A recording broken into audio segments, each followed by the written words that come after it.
অনুভব করেন। প্রত্যেকের দুঃখ আলাদা হতে পারে। কারোর মনে এই দুঃখ থাকে যে সে তার বাবা মায়ের সব ইচ্ছে পূরণ করতে পারেননি। কেউ এটা ভেবে দুঃখ পান যে সে চিরকাল সদাচার করেছেন, সৎকর্ম করেছেন, কিন্তু তাও তাকে দুরাচারী বলে মনে করা হয়। কেউ এটা ভেবেও দুঃখ পান যে তার সামনে যে ব্যক্তি রয়েছেন তার চোখে তিনি শত্রু হয়ে উঠেছেন বা দুষ্ট হয়ে উঠেছেন, যেখানে তিনি হয়তো কোনো অনুচিত কাজই করেননি। এবার এই সমস্ত বিষয় নিয়ে ভেবে নিজের ব্যক্তিত্ব নিয়ে সন্দেহ প্রকাশ করবেন না। যদি নিজের ব্যক্তিত্ব নিয়ে কোনো সন্দেহ থেকে থাকে, তাহলে কর্ম সংক্রান্ত প্রশ্ন করুন যে আপনি যা করেছেন তাতে কি উচিত ছিল, কি অনুচিত ছিল। যেটা প্রয়োজন সেটা এটা বোঝার যে আপনার অন্তর্মন, আপনার বিবেক আপনাকে কি বলছে, আর আপনার অন্তর্মন আর আপনার বিবেক আপনাকে যেটা করতে বলবে শুধু সেটাই করুন। আর তারপরে এই সংসার কি বলবে, কি ভাববে সেসব নিয়ে ভাবতে যাবেন না। কারণ এই সংসার তো ঈশ্বরকেও প্রশ্ন করে থাকে, ঈশ্বরকেও দোষী মনে করে। কখনো কখনো যখন কোনো ঘটনা মানুষের ইচ্ছা অনুযায়ী ঘটে না, তখন মানুষ এটা বলে যে হে ঈশ্বর, আপনি আমার পাশে থাকলেন না, আপনি বড়ই কঠোর, এটা আপনার দোষ। যেখানে বেশিরভাগ সময় হয়তো সে নিজেই নিজের কর্মফল ভোগ করছে। আর কখনো কখনো ঈশ্বর হয়তো তার জন্য আরো ভালো কোনো পরিকল্পনা করে রেখেছেন, কিন্তু মানুষ সেটা বুঝতে পারে না। তাই দিনের শেষে যেটা প্রয়োজন সেটা হলো নিজের মনের কথা বুঝতে হবে। আপনার বিবেক কি বলছে শুধু সেটাই করুন, আর সামনে এগোতে থাকুন। আমার সাথে ভালোবেসে বলুন রাধা রাধা। সবাই বলেন যে জীবনে কাদের সঙ্গ লাভ করছি সেটা খুব গুরুত্বপূর্ণ। এক ঝুড়ি ফলের মধ্যে যদি একটা পচা ফল আপনি রেখে দেন, তাহলে আস্তে আস্তে সমস্ত ফল পচে যায়। সেই জন্য কথায় আছে যে কুসঙ্গ থেকে দূরে থাকো। কিন্তু কি করা যায়? এই সংসার খুবই ছোট। যেখানে আমরা কাজ করি, যেখানে আমরা থাকি, যে পথে আমরা আসা যাওয়া করে থাকি, যে পথে আমরা ভ্রমণ করি, সেখানে এমন অনেক সংখ্যক ব্যক্তি থাকেন যাকে দেখে আমরা মনে করি যে এদের থেকে দূরে থাকতে হবে। তখন আমরা কি করতে পারি? তাদের কি আমরা পরিত্যাগ করব? তাহলে এই সংসারে এমন অনেক মানুষ আছেন, তাহলে কি সংসারই পরিত্যাগ করব? না, সেই ফলের মতন হবেন না যারা একটি পচা ফলের উপস্থিতির জন্য নিজেরাও নষ্ট হয়ে যান। বরং হয়ে উঠুন চন্দন বৃক্ষের মতন, যেটা আসলে সাপেদের বাসস্থান, যেখানে অনেক সংখ্যক অত্যন্ত ভয়ানক বিষধর সাপ থাকে। তারপরেও এই চন্দন, সে কিন্তু নিজের শ্রেষ্ঠত্ব হারায় না, এর মূল্য কিন্তু সেই একই থাকে।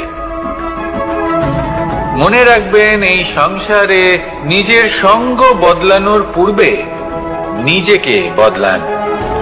নিজেকে কিছুটা এমন ভাবে গড়ে তুলুন যে কেউ আসুক না কেন সে যেন আপনাকে বিভ্রান্ত বা দূষিত না করতে পারে।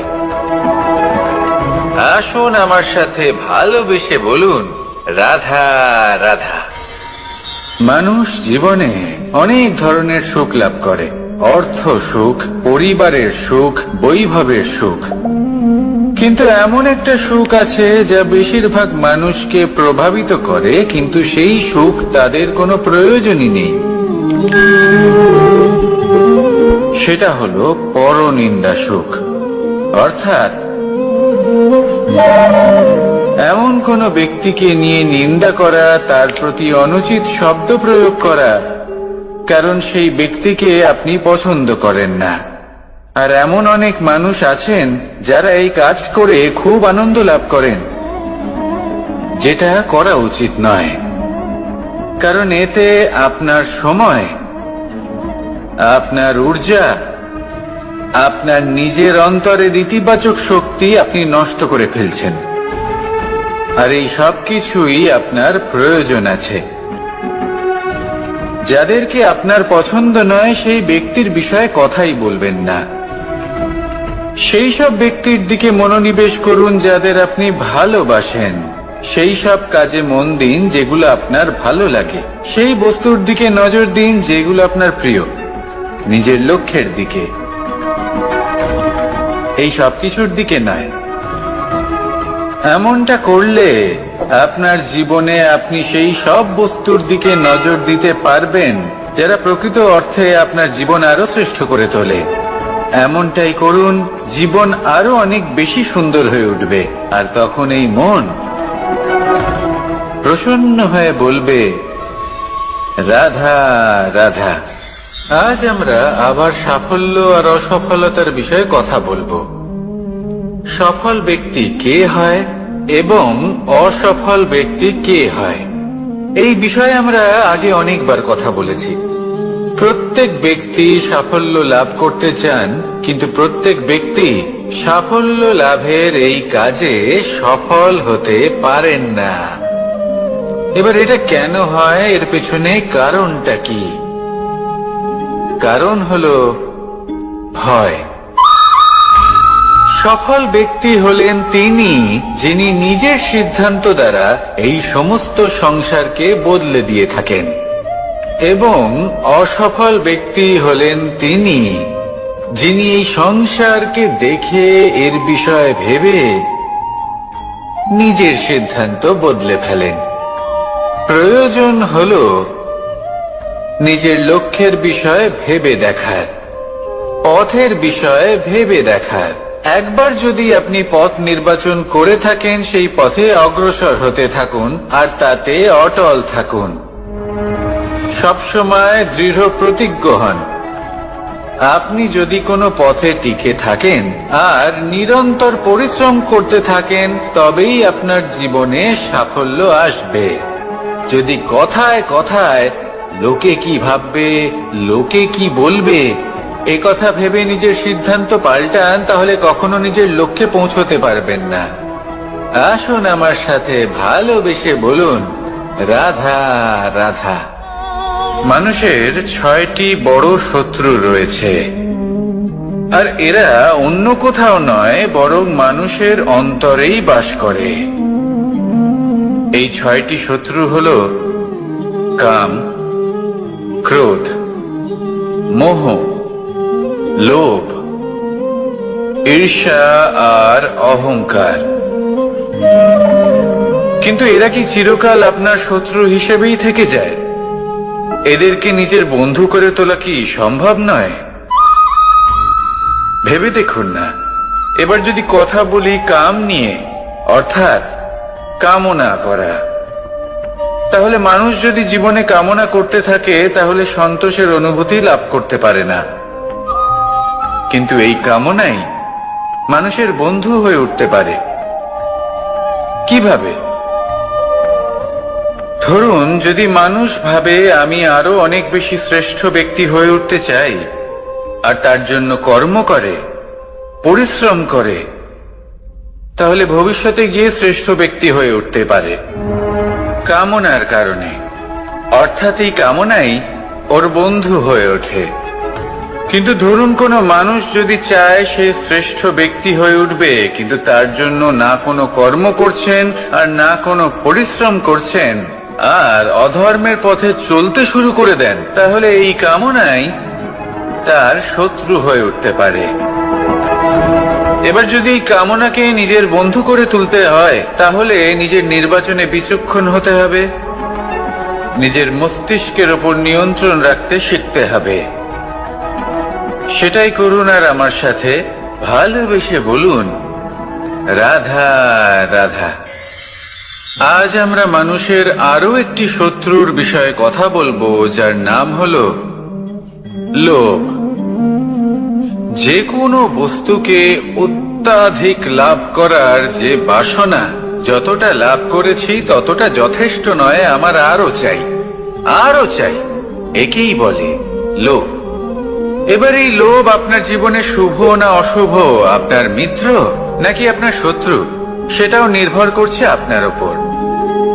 যেমন ধরুন, কোনো ব্যক্তির অসম্ভব ধনের লোভ, সে সেটা অর্জন করছে আর সেটা সংগ্রহ করছে, আর সেটা লাভ করার জন্য সে অনৈতিক কাজ করছে। যদি এই সব হতে থাকে তাহলে লোভ কিন্তু আপনার পক্ষে অত্যন্ত ক্ষতিকারক। কিন্তু যদি সেই ব্যক্তি ধরুন ধন অর্জন করছেন, তার সাথে নীতিও পালন করছেন, আর সংগ্রহ করার পরে সেটা সংসারে ছড়িয়ে দিচ্ছেন, যদি এমনটা হয় তাহলে এই লোভ আপনার বন্ধু হয়ে উঠতে পারে। যদি আপনার সৎসঙ্গ লাভ করার, সৎকর্ম করার লোভ থাকে, তাহলে আপনি কখনো একা থাকবেন না। যদি ভালোবাসা প্রদান করার লোভ থাকে, এই সংসারকে সাহায্য করার লোভ থাকে, তাহলে এই লোভ যা সংসারের শত্রু, সেটা কিন্তু আপনার সাথে পরমাত্মার মিলন ঘটাতে পারে। এবার এই লোভকে নিজের মিত্র করে তুলবেন নাকি শত্রু করে তুলবেন, সেই সিদ্ধান্ত আপনারই। আসুন আমার সাথে ভালোবেসে বলুন, রাধা রাধা। কখনো এই প্রকৃতির দিকে তাকিয়ে থাকবেন। এই প্রকৃতি অনেক ধরনের শিক্ষা দেয়। কোন একটা গাছকে দেখুন, কিভাবে সে মাটি থেকে জল শুষে নেয়। সে ঝড় হোক বা হোক কড়া রোদ, সব সহ্য করে এবং অবশেষে সে ফল ধারণ করে।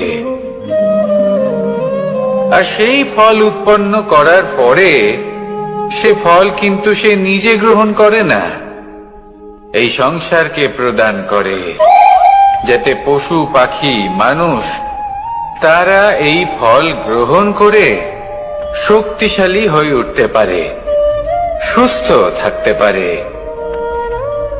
সেভাবেই নদী, সরোবর এরা নিজেরাও কিন্তু নিজেদের জল গ্রহণ করে না, মাটিকে প্রদান করে, পশু পাখিকে প্রদান করে। সূর্য নিজেও নিজের জন্য প্রজ্বলিত হয় না, সে প্রকাশ ছড়িয়ে দিতে চায় আমাদের সবার কাছে, সে আলো পৌঁছে দিতে চায়। এই প্রত্যেকের কর্মে পরমার্থ নিহিত আছে, আর সেই জন্যই এদের সকলকে পুজো করা হয়। তাই মনে রাখবেন, আপনার কাছে জীবন যাপনের অতিরিক্ত যা কিছুই আছে তা পরমার্থের জন্য। তাহলে তার সদ্ব্যবহার করুন আর আমার সাথে ভালোবেসে বলুন, রাধা রাধা। পরিবর্তন, এটা হলো সৃষ্টির অমূল্য নিয়ম। এই সংসারে সবকিছু সময়ান্তরে পরিবর্তিত হয়, এই সময়ও পরিবর্তিত হয়।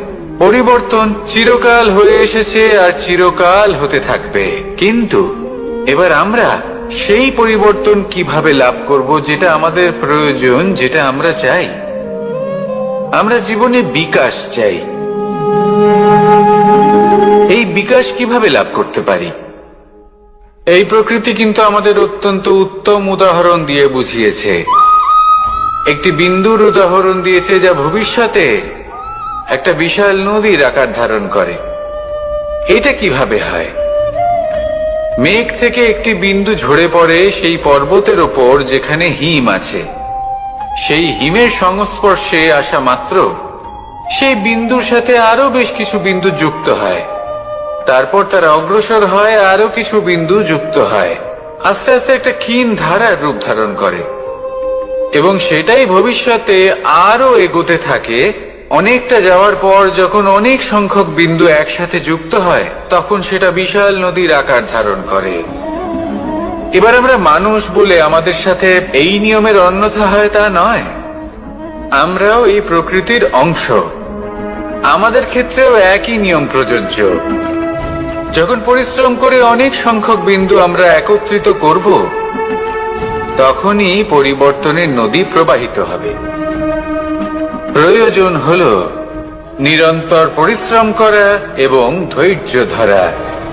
এটা করতে থাকুন, জীবনে সবকিছু লাভ করতে পারবেন। কারণ প্রকৃতি আমাদের এটাই শিখিয়েছে, আর আমরা এই ব্রহ্মরই একটি অংশ, যার দ্বারা এই ব্রহ্মাণ্ড নির্মিত। আসুন আমার সাথে ভালোবেসে বলুন, রাধা রাধা। আমরা সকলে সামাজিক জীব। মানুষের সাথে দেখা সাক্ষাৎ করা এটা চিরকালই চলতে থাকে। আমরা কখনো কাউকে উপহার দিই, আবার কখনো কেউ আমাদের উপহার দেয়। কখনো কি এমন হয়েছে যে আপনি কাউকে একটা উপহার দিয়েছেন, কিছু সময় পরে বা কিছু মাস পরে সেই উপহারই ঘুরে ফিরে আপনার কাছেই এসেছে, অর্থাৎ সেই বস্তুটাই আপনার কাছে আবার ফিরে এলো? এরকম হয়। ছেলেবেলায় একদিন একজনের বিবাহ ছিল, তখন মা তাকে একটা উপহার দিতে চাইছিলেন। তাই তিনি একটা পোশাক বানালেন আর সেটাকে সুসজ্জিত করছিলেন। আমি দেখলাম আর জিজ্ঞেস করলাম যে মা, এই পোশাক এত সুসজ্জিত করার কি আছে? তখন মা বললেন যে কানাই, কখনো কাউকে এমনই উপহার দেবে, এমন প্রকারে দেবে যে সেটা যদি আবার ঘুরে ফিরে তোমার কাছে ফিরে আসে, তাহলে যেন তোমার খারাপ না লাগে। এটাই কিন্তু হয় আমাদের ব্যবহারের সাথে, কর্মের সাথেও এবং আমাদের কথার সাথেও। তেমনই আচরণ করবেন যে আচরণ আপনি সহ্য করতে পারবেন। যদি মুখ থেকে কটু কথা বেরোতে থাকে, তখন নিজেকে সংযত করে নিন। সেই শব্দই প্রয়োগ করুন যেটা আপনি তার বদলে শুনতে চাইবেন, এবং আপনার দুঃখও হবে না। কারণ আপনার কর্ম এমন একটা উপহার যেটা আবার ঘুরে ফিরে ফলস্বরূপ আপনার কাছেই আসবে। সেই জন্য নিজের আচরণ শুভ করুন, নিজের মানসিকতা শুভ করুন, নিজের মুখ থেকে মধুর বাণী নিঃসৃত করুন, আর এইভাবেই মধুর ভাবে বলুন, রাধা রাধা। এই সংসারে প্রত্যেকটা জিনিসের নিজস্ব একটা বিশেষত্ব আছে, আর তার বিশেষত্বর জন্যই তাকে বিশেষ গুরুত্ব দেওয়া হয়। যদি কথা বলি অস্ত্রের, যেমন তরোয়াল। তরোয়াল নির্মাণ করা হয়েছে রক্ষার জন্য। কত তাড়াতাড়ি সে সামনে উপস্থিত শত্রুকে নিধন করতে পারে। এবার এই তরোয়ালের কোন গুণটা দেখা প্রয়োজন? সেটার ধার। সেই বস্তুটি নয় যার মধ্যে এই তরোয়াল রাখা হয়। সেইভাবেই যদি আমি কথা বলি বাণের, তাহলে এটা প্রয়োজনীয় নয় যে সেই বাণ কতটা তীক্ষ্ণ, কতটা বলশালী। এটা দেখা প্রয়োজন যে তার আকারটা কেমন। সে কি বাতাস ভেদ করে নিজের লক্ষ্যে পৌঁছতে পারবে? সেটা বেশি গুরুত্বপূর্ণ। সেই জায়গাটা নয় যেখানে সেই বাণ রাখা হয়। ঠিক সেইভাবেই যদি আপনি কোনো মানুষেরই মূল্য বুঝতে চান, তাকে পরখ করে দেখতে চান, তাহলে তার জাতি, তার ধর্ম, তার রূপ, তার আকার, সেগুলো দেখে তাকে পরখ করতে চেষ্টা করবেন না। তাকে পরখ এই সব কিছুর ভিত্তিতে করবেন না। তার স্বভাবটা দেখুন, তার গুণ দেখুন, তার প্রতিভা দেখুন, তার কর্ম দেখুন।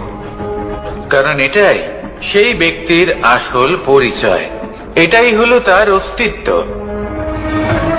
যখনই আপনি কোন নর্তককে শ্রেষ্ঠ নৃত্য প্রদর্শন করতে দেখেন, তখন আপনি কিন্তু এটা ভাবেন না যে সে কোথা থেকে এসেছে, সে কি খায়, ওর বন্ধু বান্ধব কারা। আপনি তার নৃত্য দেখেন, ওর শিল্প দেখেন, সেটারই প্রশংসা করেন, সেটাকেই সম্মান করেন। সেইভাবে এই সংসারে সকলকে সম্মান করুন। আর এই সম্মানের আধার হওয়া উচিত তার গুণ, তার স্বভাব, তার কর্ম, তার রূপ আর তার বেশভূষা নয়। আসুন আমার সাথে ভালোবেসে বলুন, রাধা রাধা। এই সংসার বলে যে কৃষ্ণ হলো মহাযোগী। কেউ বলে যে কৃষ্ণ হলো সাংখ্যযোগের প্রবর্তক। কেউ বলে ভক্তি যোগের, কেউ বলে জ্ঞান যোগের, কেউ কেউ এটা মনে করেন যে অষ্টাঙ্গ যোগের প্রভু হলাম আমি। কিন্তু এই যোগ আসলে কি? যোগ বিষয়টাকে বোঝা খুব একটা কঠিন নয়, কিন্তু সেই যোগকে নিজের যাপনের অংশ করে তোলা হলো অত্যন্ত কঠিন, আর তার জন্য প্রয়োজন অভ্যাস। যোগ শব্দটার অর্থ হলো যুক্ত করা, আর এটা আমি ছোটবেলায় শিখেছিলাম। যখন আমার মাখন খেতে ইচ্ছে করত আর মা মাখনের সেই হাঁড়িটা ওপরে টাঙিয়ে রাখতেন, তখন আমরা ভাবতাম যে অত দূরে পৌঁছবো কি করে। তখন আমরা যোগের বিষয়ে জানতে পারলাম, আর তখন জানতে পারলাম যে সব থেকে গুরুত্বপূর্ণ যোগ আসলে কি? সহযোগিতা, সাহায্য। আমরা সব সখারা একসাথে জড়ো হতাম, একে অপরের পিঠের ওপর উঠে দাঁড়াতাম, আর তারপর আমরা ওই মাখনের হাঁড়ির কাছে পৌঁছতে পারতাম, আর তারপর আমরা সবাই মিলে সেই মাখন ভাগ করে খেতাম। সহযোগিতা, এটা অত্যন্ত গুরুত্বপূর্ণ। পাণ্ডবরাও মহাভারতে এটাই করেছিলেন। ওনাদের সাথেও কেউ ছিল না, একে অপরকে সাহায্য করে ওনারা অনেক বীরদের একত্রিত করেছিলেন। তারপর অবশেষে মহাভারতের এই মহাযুদ্ধে ওনারা জয়লাভ করেছিলেন। রামায়ণে রাম এবং লক্ষ্মণের সাথে কেউ ছিল না। সহযোগিতার মাধ্যমে ওনারা ভাল্লুক আর বানর সেনাকে একত্রিত করেছিলেন, আর এই সংসারের সব থেকে প্রবল রাক্ষস রাবণকে বধ করেছিলেন। মনে রাখবেন, একসাথে মিলে যদি আপনারা কর্ম করতে শেখেন, তাহলে এই সংসারে এমন কিছুই নেই যেটা আপনি অর্জন করতে পারবেন না।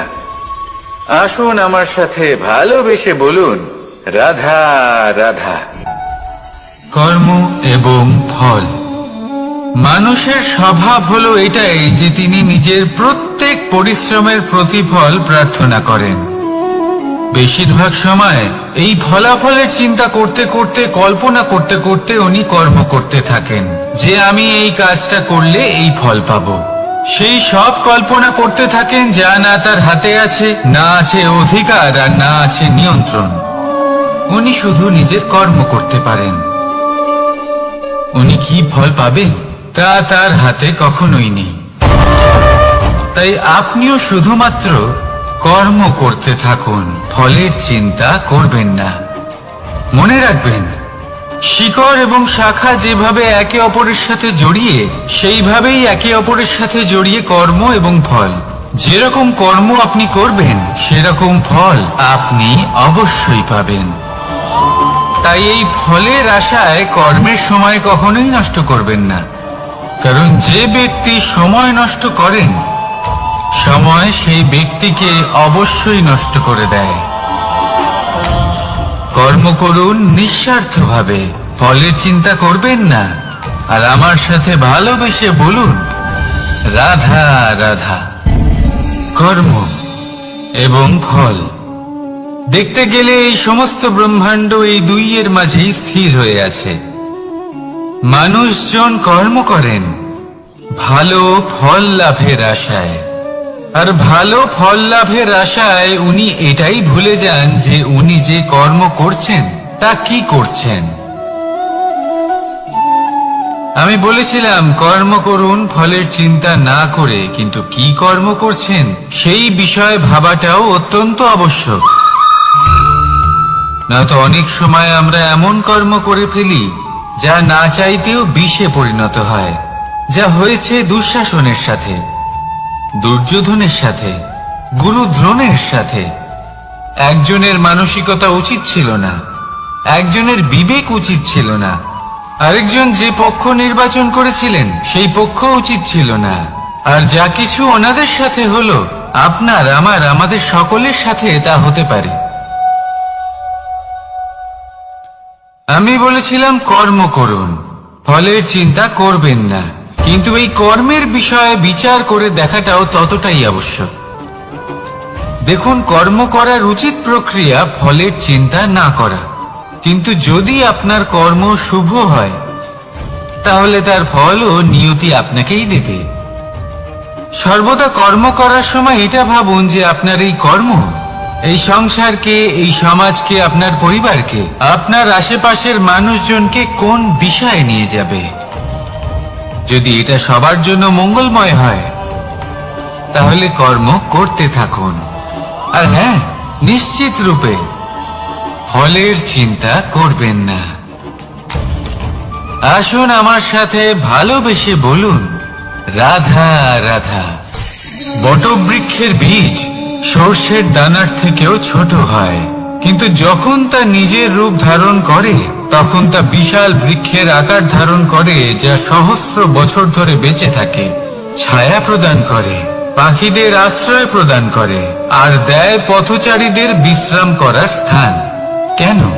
কারণ সেই ছোট বীজ তা মাটির ভেতরে গিয়ে নিজের খোলস ত্যাগ করে। অন্ধকারে থাকে সে, যতই আলো আসুক না কেন, যতই বর্ষা আসুক না কেন, সব সহ্য করে। আর তারপরে একটা চারা গাছ অঙ্কুরিত হয়, তারপর ধীর গতিতে একটা বিশাল বৃক্ষতে পরিণত হয়। দেখুন, জীবনে কঠিন সময় আসে, এই জন্য নয় যে আপনি হার মেনে নেবেন, এই জন্য আসে যাতে আপনি ভবিষ্যৎ নির্মাণের জন্য নিজেকে তৈরি করতে পারেন। যদি কঠিন সময়ে আপনি ওই বীজের মতো দৃঢ় হয়ে থাকতে পারেন, তাহলে আপনিও একদিন সেই বিশাল বৃক্ষের মতো নিজের অস্তিত্ব গড়ে তুলতে পারবেন, যা সহস্র বছর পর্যন্ত মনে রাখা হবে। আসুন আমার সাথে ভালোবেসে বলুন, রাধা রাধা।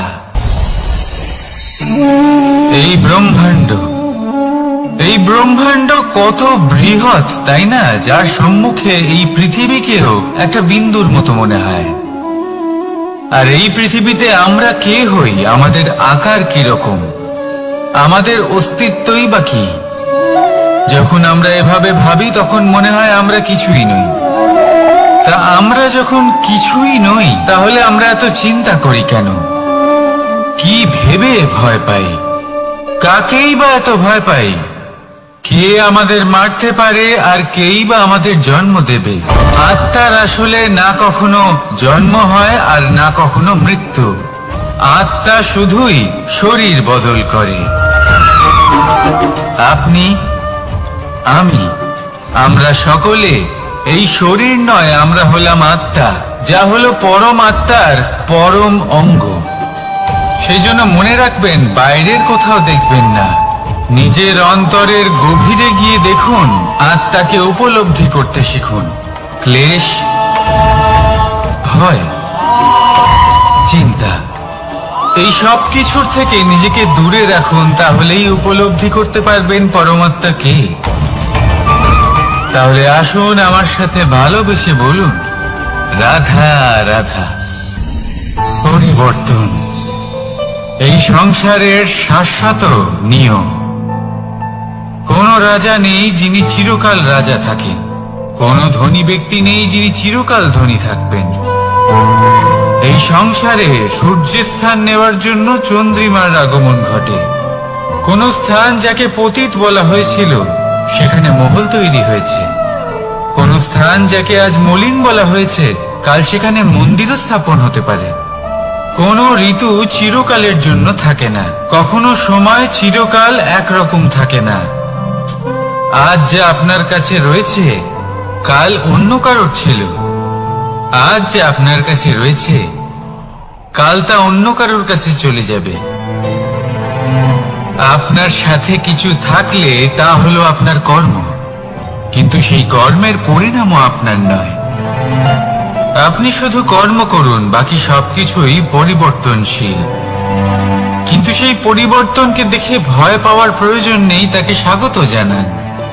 যদি আপনি হাসি মুখে সেই পরিবর্তনকে স্বাগত জানান, তাহলে এই পরিবর্তনও হাসি মুখে আপনার সাথে থাকবে। আসুন আমার সাথে ভালোবেসে বলুন, রাধা রাধা। সঞ্চয় মানুষের যখন থেকে বোধ বুদ্ধি হয়, সঞ্চয় করতে আরম্ভ করে দেন।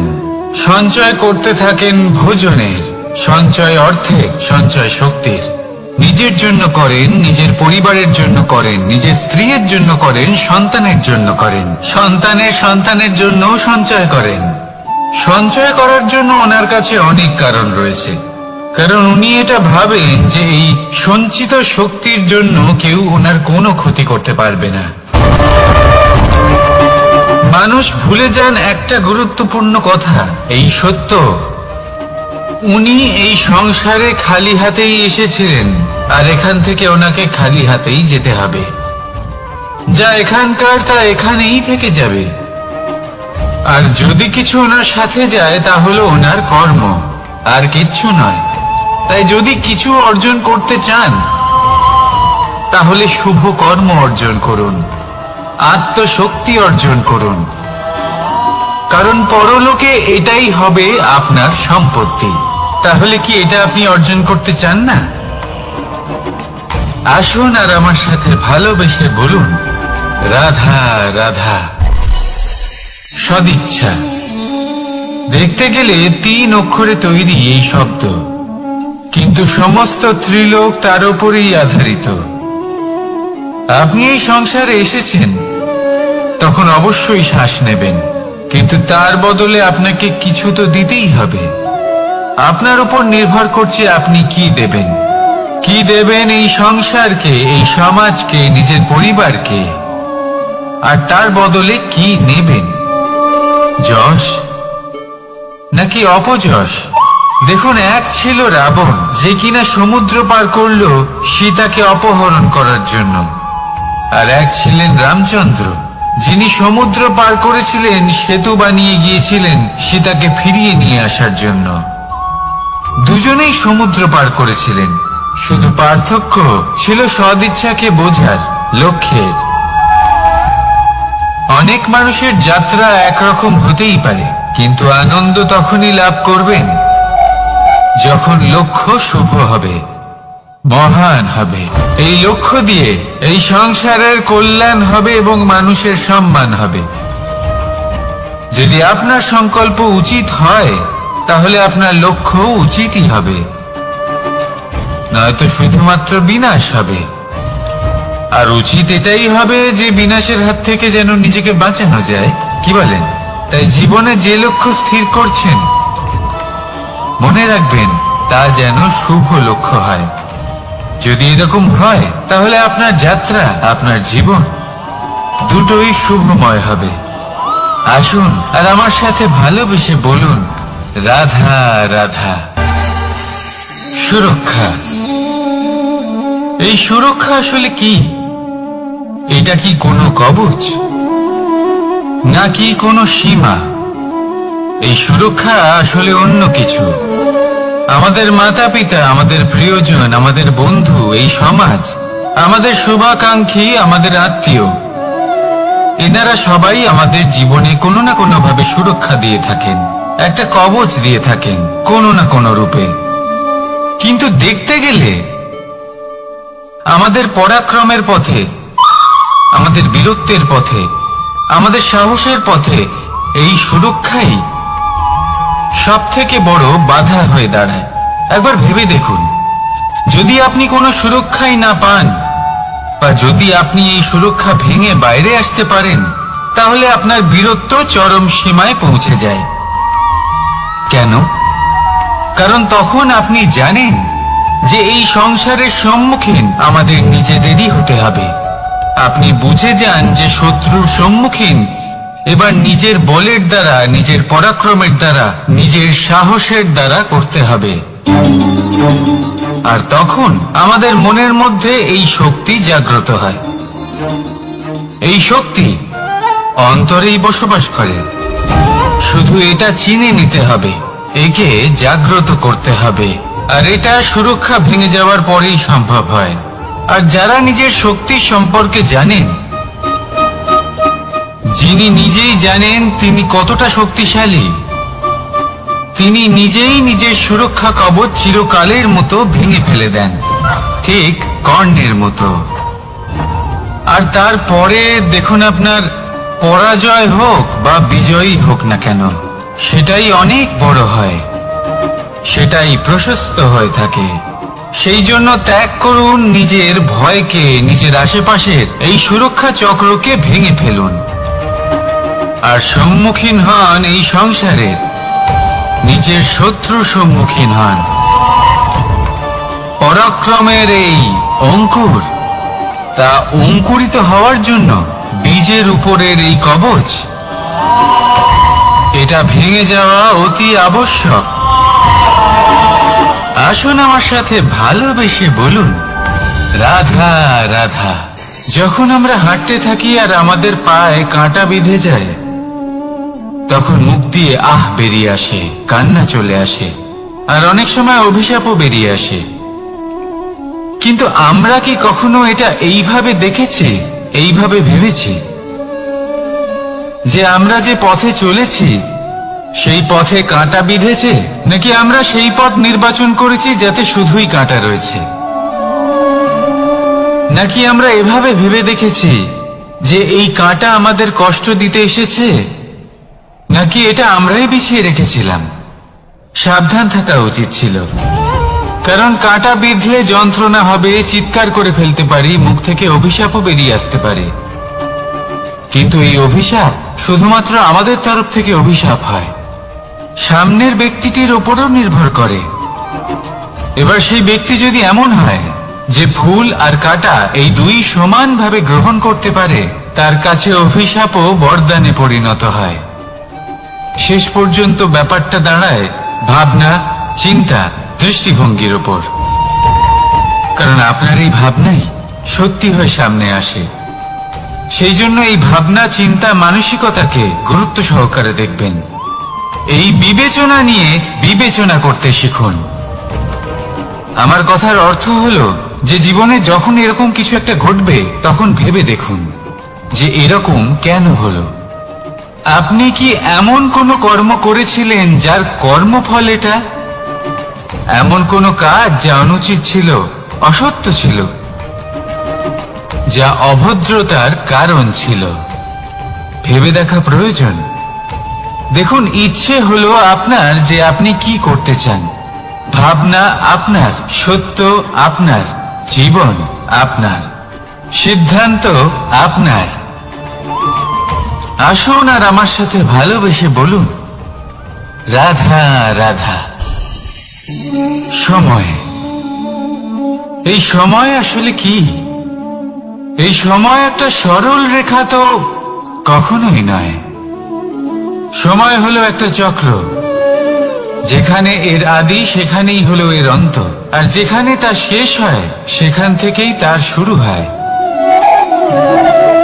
এই সময় একটা অত্যন্ত বিচিত্র চিন্তা, বিচিত্র ভাবনা, একটা বিচিত্র বস্তু যা কেউ বুঝতে পারেন না। এই সময়ের লীলা, এর কোনো প্রমাণ নেই, কোনো জ্ঞান নেই, কোনো পরিমাপ নেই। শুধু এটুকু আমরা জানতে পারি, যেখানে শেষ হবে সেখান থেকে একটা নতুন সূচনাও হবে।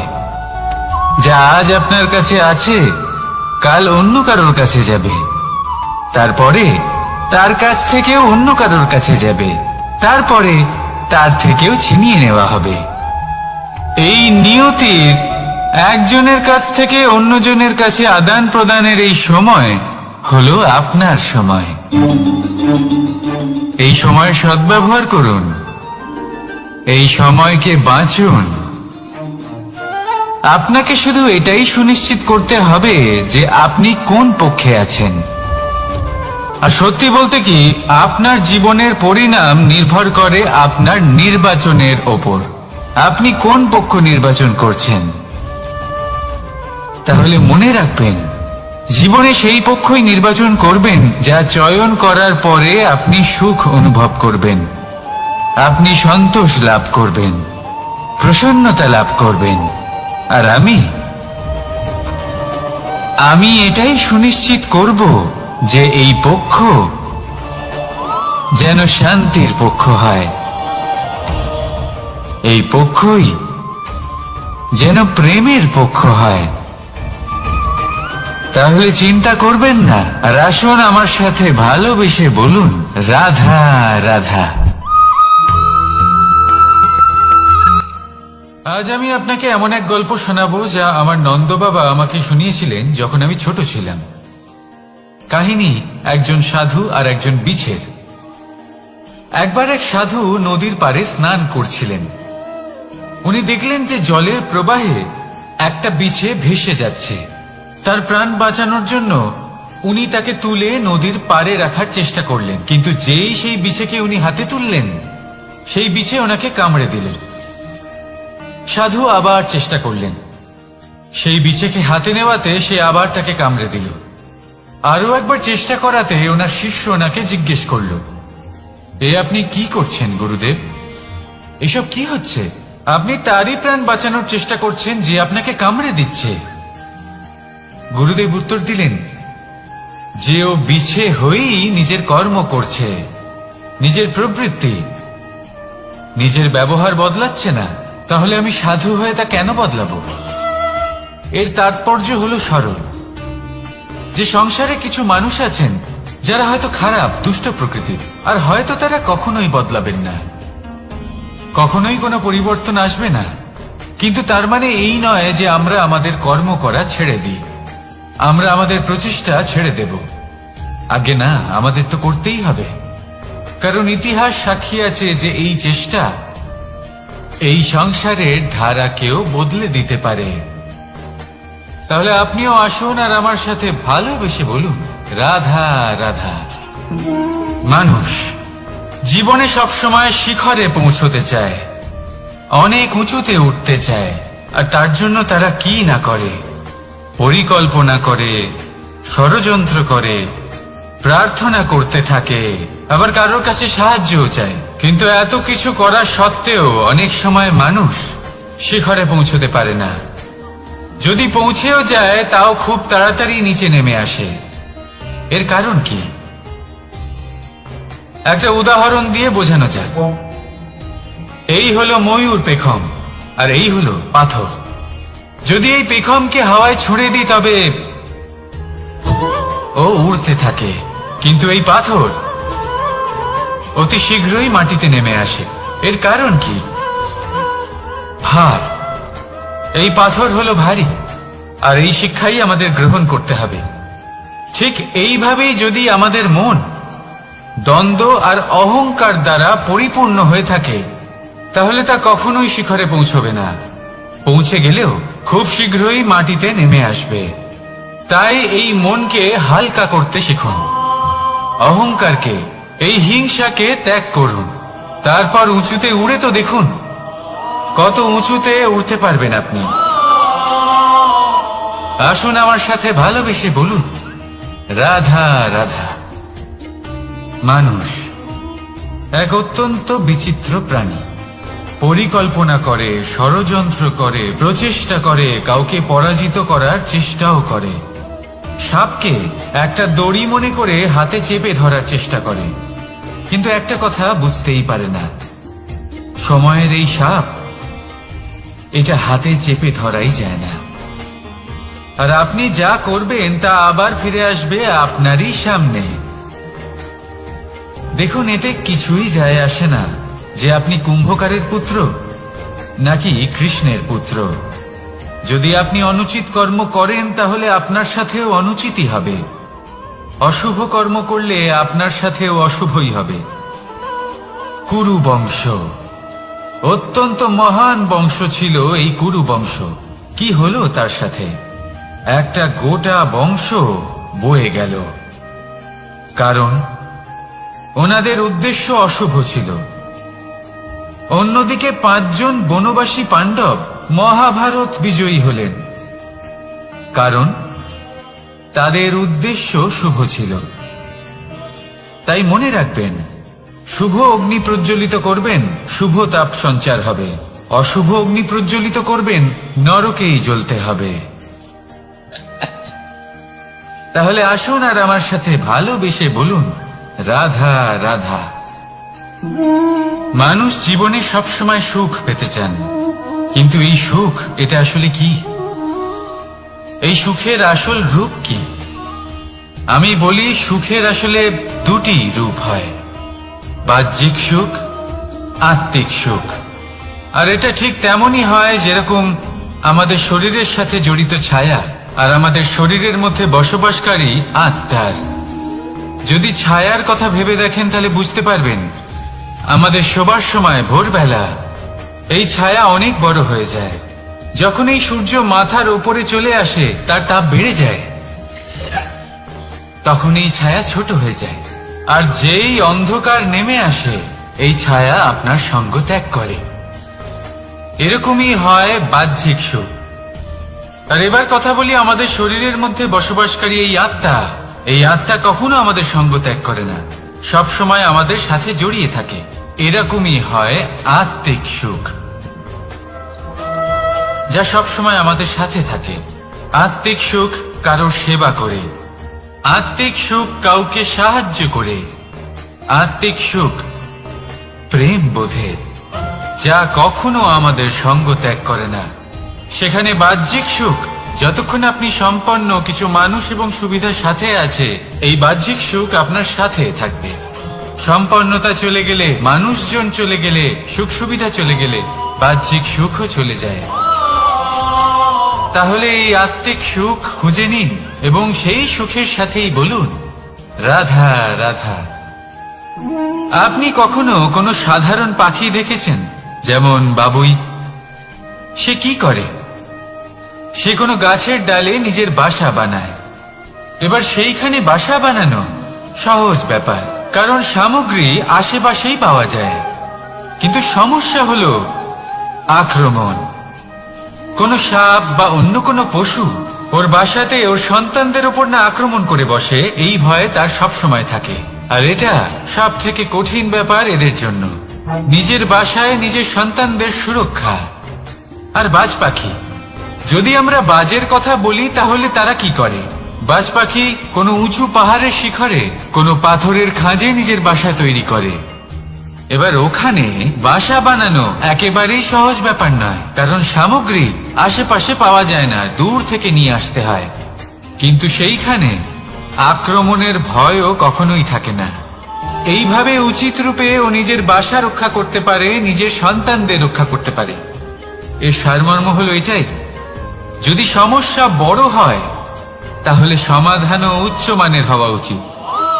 একটা বাজ পাখির মতো ভাবা আরম্ভ করে দিন। জীবনে যে কোনো সমস্যা ছোট মনে হবে। রাধা রাধা। জীবনে এমন কিছু কাজ রয়েছে যা আপনাকে একাই করতে হয়, আর এমন কিছু কাজ রয়েছে যা আপনাকে একসাথে মিলে করতে হয়, একজোট হয়ে, সঙ্গবদ্ধ হয়ে। এবার সঙ্গবদ্ধ বলতে কি বোঝাতে চাইছি? আমি তাদের কথা বলছি না যারা বাস্তবিকভাবে একে অপরের সাথে কাজ করেন। আমি তাদের কথা বলছি যারা একে অপরের থেকে দূরে থেকেও একে অপরকে বিশ্বাস করেন। আমি আগেও বলেছিলাম, সমস্ত বিশ্বের আশা বিশ্বাসেই বসবাস করে, তাই না?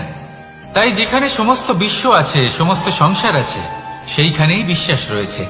তাই আপনার আশেপাশে এমন দল সঙ্গবদ্ধ করুন যাদের আপনার উপর বিশ্বাস আছে আর যাদেরকে আপনি বিশ্বাস করতে পারেন। তাহলে আসুন আর আমার সাথে ভালোবেসে বলুন রাধা রাধা। আমরা যে মানুষকে চাই, যাকে আমরা ভালোবাসি, তাকে একটা উপহার অবশ্যই দিতে চাই। এমন এক উপহার যা ওনার ভালো লাগবে, যা শ্রেষ্ঠ হবে, অতি প্রিয় হবে, বহুমূল্য হবে, বা বলতে পারেন মূল্যবান হবে। তাই আমরা কি করি? আমরা বাজারে যাই, তার জন্য স্বর্ণ, আভূষণ, হিরে, মুক্ত এইসব নিয়ে আসি। কিন্তু এটাই কি সর্বশ্রেষ্ঠ উপহার? কখনোই না। সর্বশ্রেষ্ঠ উপহার হলো স্বাধীনতা, তাকে নিজের মনের মতো বাঁচার স্বাধীনতা। যদি আপনি কাউকে স্বাধীনতা না দিতে পারেন, তাহলে সে কোথাও না কোথাও বন্দী হয়ে যায়, তার বিকাশ কোথাও না কোথাও আটকে যায়। কিন্তু যদি আপনি কাউকে স্বাধীনতা দিতে পারেন, তাহলে আপনি দেখবেন ও সমস্ত সংসারকে, এই জীবনকে নিজের দৃষ্টিভঙ্গি দিয়ে দেখবে, বুঝবে যে কোনটা হলো উচিত আর কোনটা হলো অনুচিত। আর এটাই হলো সর্বশ্রেষ্ঠ। আর এবার যদি কাউকে স্বাধীনতার মাধ্যমে এত বড় একটা শক্তি দিতে পারেন, তাহলে আপনি আমাকে বলুন, এর থেকে বড় উপহার আর কি হতে পারে? আসুন আর আমার সাথে ভালোবেসে বলুন, রাধা রাধা। কর্ম, ধর্ম আর কর্তব্য, এই তিনটি একে অপরের সাথে জড়িত। আর অনেক সময় এই তিনটি পালন করতে করতে আমাদের সেই ব্যক্তির সামনে গিয়ে দাঁড়াতে হয়, তার বিরুদ্ধেই যেতে হয়, যাকে আমরা সব থেকে বেশি ভালোবাসি। কিন্তু সেইখানে এই যুদ্ধ কোনো ব্যক্তিগত যুদ্ধ থাকে না। এ হলো কর্ম, ধর্ম আর কর্তব্যের যুদ্ধ। এটা সরল নয়, অত্যন্ত কঠিন হয় তার সম্মুখীন হওয়া যাকে আমরা সব থেকে বেশি সম্মান করি। কিন্তু আমাদের তো আমাদের ধর্মের পথে চলতেই হবে, কারণ আমরা কর্মবদ্ধ, কর্তব্যবদ্ধ, আর এটাই করা উচিত। শুধু এটুকু মনে রাখবেন, যদি আপনার উদ্দেশ্য শুভ হয়, আপনার ভাবনা শুভ হয়, আপনি যদি কর্ম, ধর্ম আর কর্তব্যের পথে অগ্রসর হন, তাহলে এই প্রক্রিয়াতে যদি আপনাকে আপনার আরাধ্যেরও সামনে দাঁড়াতে হয়, তাহলেও আপনার কোনো ক্ষতি হবে না। তাহলে আসুন আর আমার সাথে ভালোবেসে বলুন, রাধা রাধা। প্রেম এই সংসারে এসেছিল এই সংসারকে প্রেমের শিক্ষা দেওয়ার জন্য, এই জীবনের সুখের অনুভূতি আসলে কি তা শেখানোর জন্য। কিন্তু যদি সত্যি কথা বলি, তো আমি নিজেই প্রতিদিন প্রেমের নতুন নতুন স্বরূপ দেখতে পাই। প্রেমের একটা নতুন অনুভূতি প্রত্যেক নতুন দিনে। আর তার কারণ হলো এই প্রেম অনন্ত, এ হলো দৈব। প্রেম হলো এই সংসারের সব থেকে বড় ঢাল এবং সব থেকে বড় অস্ত্র। এই প্রেম ছাড়া না কোনো ন্যায় হয় আর না কোনো শাস্ত্র, না জীবন আছে আর না অন্ত। এবার যদি এই প্রেম মনের মধ্যে বাস করতে শুরু করে, তাহলে কখনো কোনো সমস্যাই হবে না। আর যদি হয়েও থাকে, তাহলে তা স্থায়ী হবে না। এই প্রেম কি না করতে পারে? এই প্রেম সমস্ত সমস্যা মিটিয়ে ফেলতে পারে। আপনার মনের মধ্যে অহংকারকেও বিনাশ করে দিতে পারে। আপনাকে সাক্ষাৎ ঈশ্বরের সাথে দেখা করাতে পারে। তাই প্রেমের দ্বারা প্রয়াস করতে থাকুন। এই সংসারের প্রত্যেক মানুষকে, প্রত্যেক বস্তুকে, প্রত্যেক জীব জন্তুকে ভালোবাসবেন। আর এই প্রেমের দ্বারাই বলুন, রাধা রাধা। প্রশান্তি জড়িত নিদ্রা মানুষের জীবনের একটা অত্যন্ত গুরুত্বপূর্ণ সুখ এবং প্রয়োজনীয়তাও। দেখতে গেলে এই সংসারের প্রত্যেক পশু পাখি, প্রত্যেক জীব অবশ্যই নিদ্রা প্রাপ্ত করেন। কিন্তু মানুষ, যার মধ্যে বিচার বিবেচনা করার শক্তি অন্যদের থেকে অনেক বেশি, তার কিন্তু ঘুমের কিছু সমস্যা অবশ্যই হয়। কি বলেন? তাই তো। এবার এর কারণ কি? চিন্তা। এবার চিন্তা আমাদের সবার জীবনে আছে। আমরা সকলে জানি যে চিন্তা কখনো আমাদের সাহায্য করে না, তাও আমাদের জীবনে আছে। কেন? চিন্তার মাধ্যমে কি কখনো কোনো সমস্যার সমাধান হয়েছে? অর্থের চিন্তা করলে কি অর্থ লাভ হয়? ভবিষ্যতের চিন্তা করলে কি ভবিষ্যৎ ঠিক হয়ে যায়? স্বাস্থ্যের চিন্তা করলে কি স্বাস্থ্য নিজে থেকেই ঠিক হয়? হয় না। তাহলে এই সব কিছু থেকে আমাদের একটা ছোট্ট শিক্ষা অবশ্যই লাভ করা উচিত। আপনিও আপনার কাঁধ থেকে চিন্তার এই বোঝা নামিয়ে ফেলুন। আর ইচ্ছে, এই সব ইচ্ছে একত্রিত হয়ে আমাদের মনে চিন্তা উৎপন্ন করে। তাই এই চিন্তাগুলিকে ত্যাগ করুন। প্রকৃতির প্রেমের উপর বিশ্বাস রাখুন। মনে রাখবেন, যিনি চিন্তা মুক্ত হবেন তিনি চিতা মুক্ত হবেন। সুখের নিদ্রা প্রাপ্ত করুন। আর নিদ্রায় যাবার আগে আমার সাথে ভালোবেসে বলুন, রাধা রাধা। মহাদেব, সেই দেবতা যিনি মহান, যাকে দেবতাদের দেবতা বলা হয়, যিনি হলেন আমার আরাধ্য। কখনো আপনার মনে এই প্রশ্ন এসেছে যে শিবকেই কেন মহাদেব বলা হয়, অন্য কোনো দেবতাকে কেন বলা হয় না? সেই কারণ মহাদেবের মধ্যে ওনার মধ্যে এমন এক বিশেষ গুণ রয়েছে যা অন্য কারণ নেই। তা হলো নিঃস্বার্থ হয়ে মানুষের সেবা করা। যদি প্রয়োজন পড়ে, যদি সৃষ্টির পথে বিনাশের কালো মেঘ ছেয়ে থাকে, তখন নিজের প্রাণের চিন্তা না করে হলাহল পান করার জন্য প্রস্তুত থাকেন মহাদেব। আর এই অদ্বিতীয় ত্যাগের জন্যই শিবকে মহাদেব বলে ডাকা হয়। এবার যদি কোনো মানুষও নিঃস্বার্থ ভাবনার দ্বারা নিজেকে অর্পণ করে দেয় এই জগতের কল্যাণের জন্য, মানুষের সেবার জন্য, তাহলে তিনিও মহাপুরুষ, মহামানব হতে পারেন। যদি কেউ অভুক্ত থাকেন তাহলে নিজের থালা থেকে অর্ধেক খাবার তাকে দিয়ে দিন। যদি কেউ অসুস্থ হন তাহলে তাকে সেবা করার, চিকিৎসা করার চেষ্টা করুন। এই জীবন শুধু নিজের জন্য নয়, অন্যদের প্রতি, সমস্ত সংসারের প্রতি উৎসর্গ করুন। যদি এইসব মানুষ শিখে যান তাহলে তিনি মহাদেবের পথে অগ্রসর হতে পারেন। যদি মানুষ নিঃস্বার্থ ভাবনার দ্বারা এই সংসারের সেবা করতে শিখে যান তাহলে তিনি নিশ্চিত রূপে মহামানব অবশ্যই হতে পারবেন। আসুন আমার সাথে ভালোবেসে বলুন, রাধা রাধা। স্বর্ণ, হিরে, মুক্ত, মানিক, এই সব কিছুকে আগে পাথর বলা হতো। তাহলে এমন কি হলো যে এদের রত্ন বলা হয়? আর রত্ন তা বাস্তবে আসলে কি? এটা হলো সেই পাথর যাকে আগে আগুনের তাপ সহ্য করতে হয়েছে, পরখ করা হয়েছে, যাচাই করা হয়েছে, এদের কাটার চেষ্টা করা হয়েছে, কিন্তু তারা কখনোই নষ্ট হয়নি, বরং তারা আরো উদ্ভাসিত হয়েছে, আরো উজ্জ্বল হয়েছে, এই সংসারে আরো প্রকাশ ছড়িয়ে দিয়েছে। সেই জন্য এরা হলো এত অমূল্য, সেই জন্য এরা হলো বহুমূল্য, সেই জন্য এদের রত্ন বলা হয়। এবার মানুষের কাছেও এই নির্বাচনের অধিকার রয়েছে যে আমরা শুধু পাথর হয়ে থাকব নাকি রত্ন হয়ে থাকব। কিভাবে? আমাদের জীবনেও অনেক সমস্যা রয়েছে, বাধা আছে, বিপত্তি আছে। আমরা সেই বাধার তাপে উত্তপ্ত হই, এই সমস্যা আমাদের কাটার চেষ্টা করে। অনেক মানুষ বিভিন্ন পরিস্থিতি আমাদের ভাঙার চেষ্টা করে, কিন্তু আমাদের নষ্ট হলে চলবে না। যেভাবে এই রত্ন সমস্যার সম্মুখীন হয়ে পাথর থেকে রত্ন হয়েছে, সেইভাবেই আমাদেরও আমাদের সমস্যার সম্মুখীন হয়ে রত্ন হয়ে উঠতে হবে, এই সংসারে প্রকাশের স্রোত হয়ে উঠতে হবে। তাহলে এটাই করুন আর আমার সাথে ভালোবেসে বলুন, রাধা রাধা।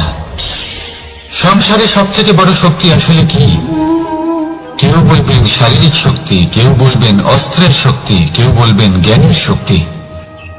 ঠিক আছে, কিন্তু যদি আমি বলি সংসারের সব থেকে বড় শক্তি হলো শক্তি কোনো এক তথ্যের, আগে হ্যাঁ, তথ্য। এই তথ্য নিজেই কিন্তু খুব শক্তিশালী, অত্যন্ত শক্তিশালী অস্ত্র হলো এই তথ্য। আর সত্যি বলতে অনুচিত তথ্যের থেকে অনেক বেশি ঘাতক হলো অসম্পূর্ণ তথ্য। যেরকম আজ শাম্ব রুক্মির সাথে করেছে, ওকে অসম্পূর্ণ তথ্য দিয়েছে, তার ফলে বিনাশ হলো। যদি এইভাবেই আপনার কাছেও কোনো অসম্পূর্ণ তথ্য আসে, আর যদি আপনি তা পরখ না করে দেখেন, যাচাই না করে দেখেন, আর নিজের কর্ম করেন, তাহলে উত্থানের বদলে আপনি পতনের সম্মুখীন হবেন, বিকাশের বদলে আপনার বিনাশ হয়ে যাবে। মনে রাখবেন একটা অত্যন্ত গুরুত্বপূর্ণ কথা, সঠিক তথ্য পাওয়া সঠিক তথ্য দেওয়ার থেকে অনেক বেশি গুরুত্বপূর্ণ। আশা করি এই কথা আপনি বুঝেছেন। জীবনে যখনই কোনো তথ্য আপনি পাবেন, সেই বিষয়ে ভেবে দেখুন, পরখ করে দেখুন, যাচাই করুন, তারপর নিজের কর্ম করুন। আমার সাথে ভালোবেসে বলুন, রাধা রাধা। ধর্ম এবং প্রেম, এই দুই হলো একই মুদ্রার দুই পিঠ। যদি এদের মধ্যে কোনোটা নষ্ট হয়ে যায় তাহলে দ্বিতীয়টাও থাকে না। কখনো ভেবেছেন এমন কেন হয়? তার জন্য আগে আপনাকে বুঝতে হবে যে ধর্ম আসলে কি। ধর্ম সেটাই যা এই সংসারের প্রত্যেক মানুষকে একে অপরের সাথে সুখ এবং শান্তিতে থাকতে প্রেরণা যোগায়। এই প্রেরণার আধার হলো প্রেম। প্রেম সেটাই যা আপনার মধ্যে অন্য কারোর প্রতি করুণাবোধ জাগিয়ে তোলে, সম্মান জাগিয়ে তোলে। এবার যদি প্রেম চলে যায় তাহলে সবার আগে বিনাশ হবে সম্মান আর করুণাবোধের। এবার যেখানে না প্রেম রয়েছে, না সম্মান রয়েছে, না করুণা রয়েছে, সেখানে ধর্ম কিভাবে বাস করবে? অশুভ ইচ্ছে জাগ্রত হয়ে ওঠে, ক্রোধ জাগ্রত হয়ে ওঠে, অহংকার জাগ্রত হয়ে ওঠে, আর তারপর আরম্ভ হয় অধর্মের। তাই যা যা ভাবনা আপনার অন্তরে প্রবেশ করছে করতে দিন, কিন্তু যাই হোক না কেন এই প্রেমকে নিজের থেকে দূরে যেতে দেবেন না। এই প্রেমকে চিরকাল নিজের কাছে রাখুন, নিজের হৃদয়। আর এই প্রেম ভাব নিয়ে বলুন, রাধা রাধা। মানুষের জীবনে উন্নতি লাভ করার জন্য তিনটি স্তম্ভের প্রয়োজন হয়। প্রথম স্তম্ভ শিক্ষা। এই শিক্ষা আমাদের জ্ঞান প্রদান করে। দ্বিতীয় স্তম্ভ ব্যবসা, যার দ্বারা আমরা ধন উপার্জন করি। তৃতীয় স্তম্ভ হলো আমাদের ঈশ্বর, আমাদের ইষ্ট। এনার সাথে যদি আমরা জুড়ে থাকতে পারি তাহলে এমন একটা মানসিক বল আপনি লাভ করবেন যেটা এই সংসারে আর কোথাও পাওয়া সম্ভব নয়। কিন্তু মানুষ অনেক সময় জীবনে এই তিনটি স্তম্ভ লাভ করা সত্ত্বেও সামনে অগ্রসর হতে পারেন না। তখনও জীবনে কঠিন পরিস্থিতি আসতেই থাকে। এমনটা ঠিক কেন হয়? কারণ সে জীবনে এই তিনটি স্তম্ভ লাভ করে নেয়, জীবনে প্রয়োগও করে, কিন্তু তার ভিতের কথা সে ভুলেই যায়। যেমন প্রথম স্তম্ভ অর্থাৎ শিক্ষা। এই শিক্ষার আধার হলো শুভ চেতনা। যদি অন্তরে শুভ চেতনা না থাকে তাহলে এই শিক্ষার কোনো গুরুত্ব থাকে না। দ্বিতীয় স্তম্ভ ব্যবসা। পরিশ্রম করে উপার্জন করতে হবে, এই কথাটা আমরা সবাই জানি এবং সবাই চেষ্টাও করি। কিন্তু ব্যবসা করতে করতে আমরা এটা ভুলে যাই আমাদের ব্যবহার কেমন হয়ে পড়েছে। এই ব্যবহার যদি শুভ হয় তাহলে আমাদের উপার্জন আস্তে আস্তে একটা স্থির জায়গায় এসে পৌঁছবে। এবং তৃতীয় স্তম্ভ আমাদের ভগবান। যদি ওনার স্মরণে আপনি যেতে চান তাহলে তার পূর্বে নিজের মা বাবাকে সেবা করুন, তাদের যত্ন করুন, তাদেরকে ভালোবাসুন, কারণ ওনারাই হলেন এই সংসারে আপনার সব থেকে বড় ইষ্ট। তাহলে তিন স্তম্ভের সাথে সাথে তাদের আধারকেও নিজের জীবনে প্রাধান্য দিন। কোনো সমস্যা আসবে না, জীবনে একের পর এক উন্নতি করবেন এবং এই মন প্রসন্ন হয়ে বলবে রাধা রাধা।